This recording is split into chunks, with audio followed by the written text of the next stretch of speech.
My name's Makoto Naegi. Sayaka Maizono. Leon Kuwata. Chihiro Fujisaki. Kiyotaka Ishimaru. Kyoko Kirigiri. Celestia Ludenberg.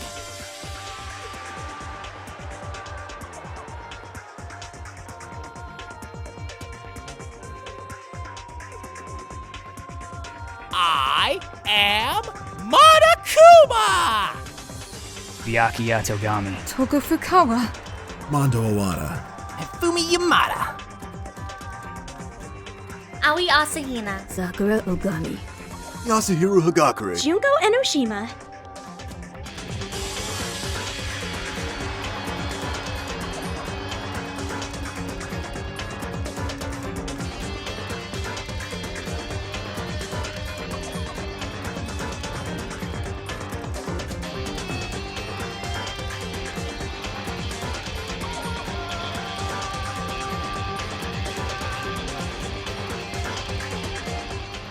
Now then, let's get things rolling!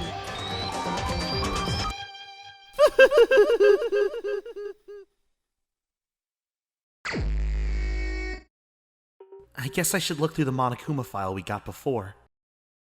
The victim was Sayaka Maizono. The time of death is estimated to be around 1:30 a.m. The body was discovered in Makoto's room, in the dormitory. All evidence suggests the death took place in the bathroom. The cause of death was a stab wound to the abdomen. There was also an injury to her right wrist. Specifically, the wrist appears to have suffered a fracture. We have no choice but to push forward if you want to find out what happened. Somehow, I have to find out the truth, so that we can all survive. And for Sayaka, I have to find out how she was killed.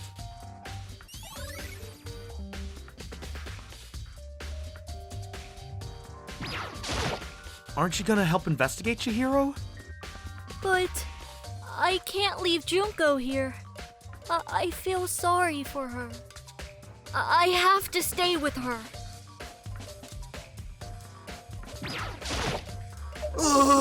No way! I seriously don't want to die here! I'm begging you! God, Buddha, Mother Earth, God of Space, King Neptune, help me!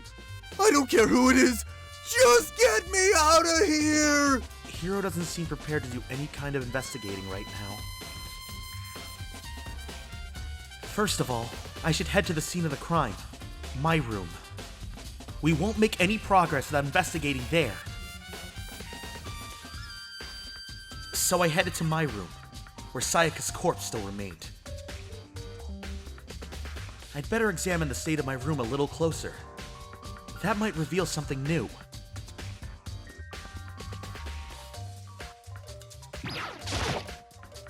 This is the replica sword I brought back for self-defense. Does this mean it was used in the attack somehow? And plus, it's been taken out of its sheath. I hadn't actually looked at the blade itself till now. I shouldn't be surprised it's coated in gold, too. On top of that, some of the gold coating has come off of parts of the blade, and the handle. Yeah, the handle especially is missing a lot of its coating. I remember the coating sticks to you even if you just touch it a little bit.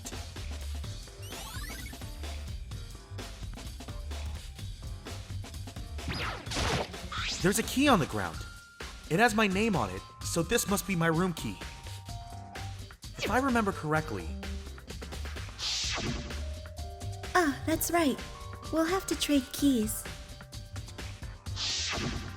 When we switched rooms, we switched keys too. So Sayaka would have had the key here in my room the entire time. But wait, if that's true, then how did the killer get into the room in the first place? Could Sayaka have forgotten to lock the door? No, that seems impossible. The same goes for you, Sayaka. No matter who it is, don't open your door for anyone. Even if I'm sure it's you, I absolutely won't open it. Otherwise, what's the point of even switching? After saying that, there's no way she would have forgotten to lock it, or opened it for any reason. Well, maybe she dropped the key somewhere. and someone else grabbed it or something. No, that's not possible either. Sayaka was in here when we switched rooms. And with how scared she was, she wouldn't have gone walking around, so she couldn't have dropped it. So, how did the killer...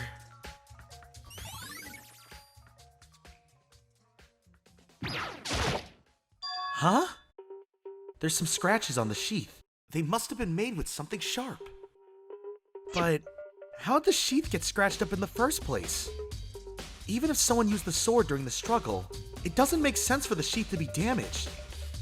I mean, if you're gonna attack someone with a sword, the first thing you do is unsheath it. A heavy sheath like this would only get in the way. It could just slide off in the middle of the fight.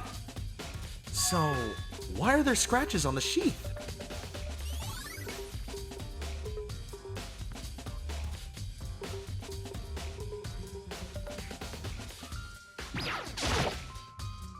There are scratches and gouges on my walls and bed. Is that evidence of a struggle? It looks like there must have been some kind of fight in my room. Damn it! I was right there in the other room! If only I'd heard something! That would not have been possible. Huh? Don't you remember? All of our rooms are completely soundproof. So something could happen in the room right next to you, and there's no way you could know. Perhaps this was another of Monokuma's strategies, creating an ideal setting for murder.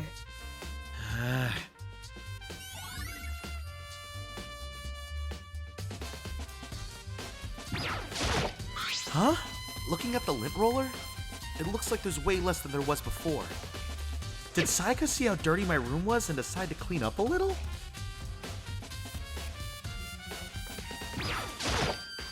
The toolkit is still inside the drawer. I don't see any evidence that it's been used at all. Which makes sense, I guess. I mean, it's mine, and I haven't had any reason to open it. I can't even imagine a situation where I'd need a toolkit like this. Yeah, seriously. Oh, Mondo. We ain't exactly in the mood for building fucking furniture, right? So you haven't used yours either then? Not just me. Nobody's busted theirs out yet, as far as I know. Actually, we were talking about it yesterday. None of the guys have opened their toolkits yet. 'Cause, like, why the hell would we?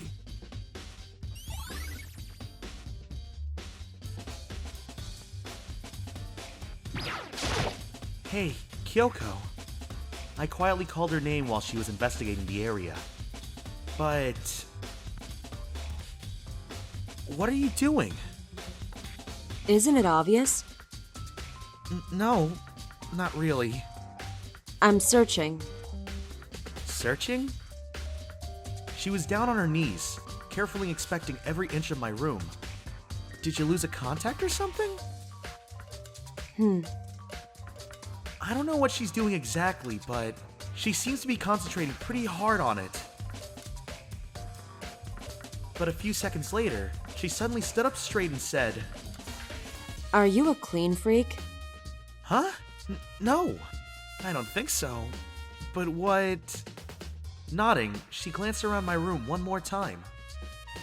Interesting. What's interesting? Just as I suspected, there's something very unusual about your room. Unusual? What do you mean? I've searched your floor from one corner to another, and I didn't find one single strand of hair. Really? Not one hair from the victim, and not one hair from you, even though you've been living in here. You know, now that you mention it, I noticed something while I was looking around before. It looked like the lint roller in my room had been used, but I never touched it. Could someone have used it to... Very interesting. Your room didn't have a single hair in it, and someone used your lint roller without your knowledge. In other words, someone other than you came in and scrubbed your room clean. Was it Sayaka? Or the killer? That's the question, isn't it?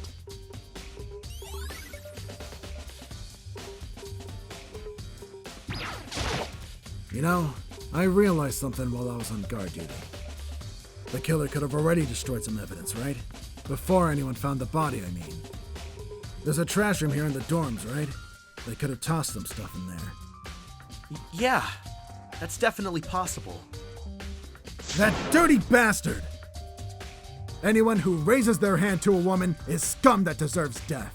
That's what my brother taught me. So if I ever find the son of a bitch that did this, I'm gonna pound his goddamn face in. But what if it was a girl that did it? That'll all get sorted out when the time comes.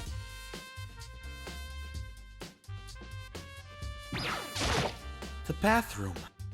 And on the other side of this door...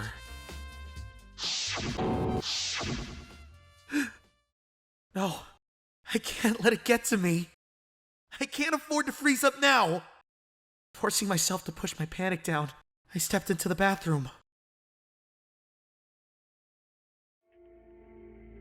Looking at her made it painfully clear it wasn't a dream or an illusion. She had lost everything that made her. Sayaka. All at once, I was overcome with dizziness, nausea, the urge to burst into tears. But I can't. I can't hesitate now. Why? Why did Sayaka have to die? I have to uncover the truth. I have to find out what happened. I wanted to give up. I wanted to collapse. But that thought held me up and supported me. I told myself I simply couldn't face what I saw, but now's no time to think like that. I pulled out the Monokuma file to verify what it said about her body. Some sort of sharp object had been thrust into her stomach. That must have been the killing blow.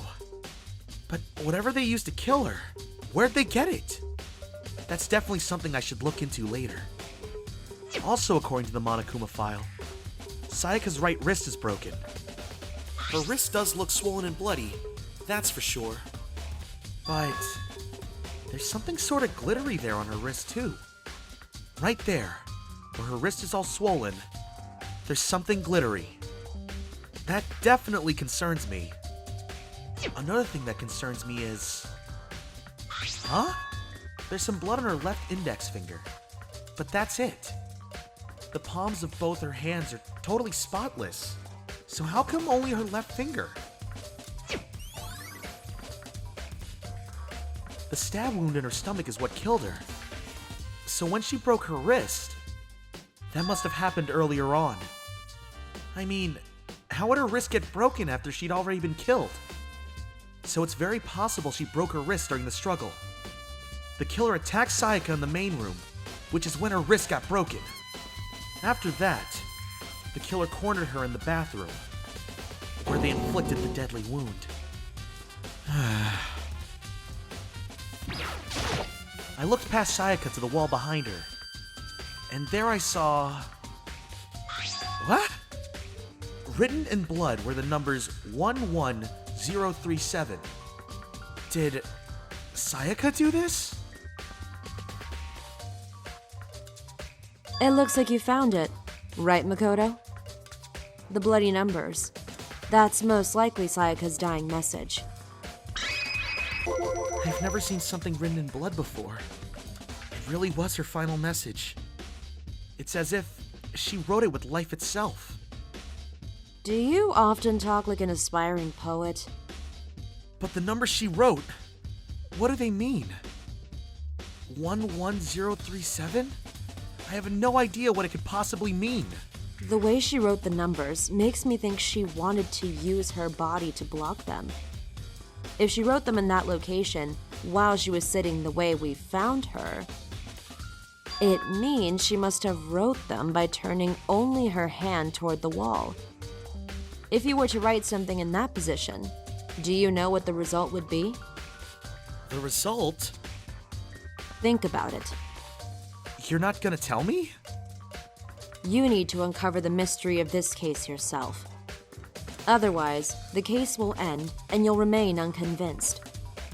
I have no idea what you're trying to say, but it's obvious you're not gonna tell me. It sounds like Kyoko knows what Sayaka's dying message means. But honestly, I have no idea. Oh, I know who I should talk to. When it comes to numbers, who better to ask than the ultimate programmer? There's one other thing I wanted to ask you about. Do you know how the door to your bathroom got broken? Broken? Oh, you mean how it gets stuck? Gets stuck? Yeah, I guess I'm the only one, but the door doesn't fit in the frame quite right. When I first tried to use it, I thought it was just locked. But once you learn the trick, it opens no problem. So the door doesn't quite fit the frame, huh? But actually, I'm referring to the broken doorknob. Huh? The doorknob? You didn't notice? Well, just try closing the bathroom door. I'm sure you'll see right away what I'm talking about. I did what Kyoko said and shut the bathroom door. Huh? The doorknob? What the heck? The doorknob's practically about to fall off.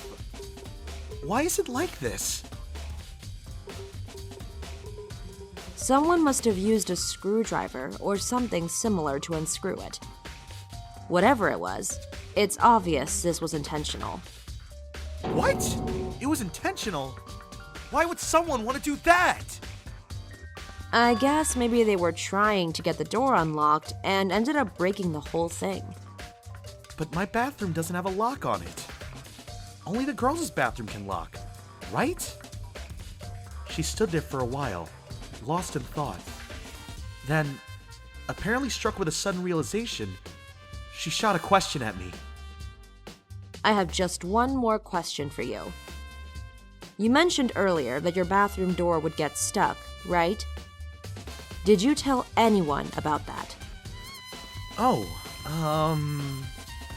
well, I did tell Sayaka about it last night, when we switched rooms.